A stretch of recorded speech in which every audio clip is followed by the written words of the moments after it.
Store room থেকে এনেই নতুন করে আড়ঙের মতো রূপ দিলাম। মাথায় নতুন করে কোনো কিছু রিক্রিয়েট করা বা রিসাইকেল করার কথা চিন্তা আসলেই চলে যাই আমি স্টোর রুমে, কারণ সেখানে গেলে অনেক কিছু পাওয়া যায়। কারণ আম্মা এবং আমি কোনো কিছুই ফেলি না, যা মনে হয় যে ফেলে দেওয়ার মতো সেগুলোই আমরা স্টোর রুমে রেখে দিই, কারণ পরবর্তীতে সেটা কোনো না কোনো কাজে লেগে যায়।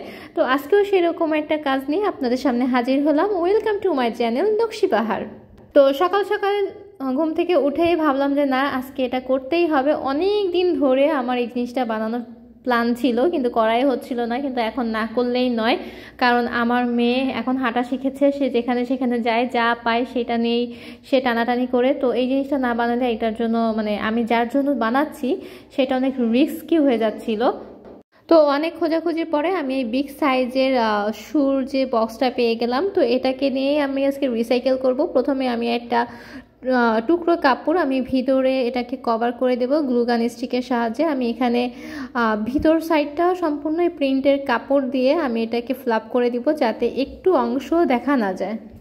বক্সটা ভিডিওতে যদিও ছোট মনে হচ্ছে, কিন্তু বক্সটা আসলে অনেক বড় ছিল, যার কারণে আমার অনেকটা কাপড় এবং অনেকটা আঠার প্রয়োজন হয়েছিল। প্রথমে আসলে বুঝতে পারিনি যে এতটা আঠা লাগবে। তো যাই হোক, আঠা বেশি গেলেও আমি চেষ্টা করেছি খুব ভালোভাবে ফিনিশিংটা আনার জন্য, ঠিক যেরকম আড়ঙের বক্সগুলা হয়।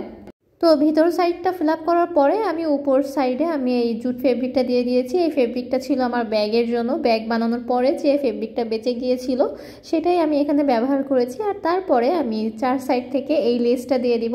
প্রথমে যদিও একটা সাদা কালারের সুতি লেস ব্যবহার করতে চেয়েছিলাম, কিন্তু পরবর্তীতে দুইটা পাশাপাশি রেখে দেখলাম যে না, এটা বেশি সুন্দর লাগছে।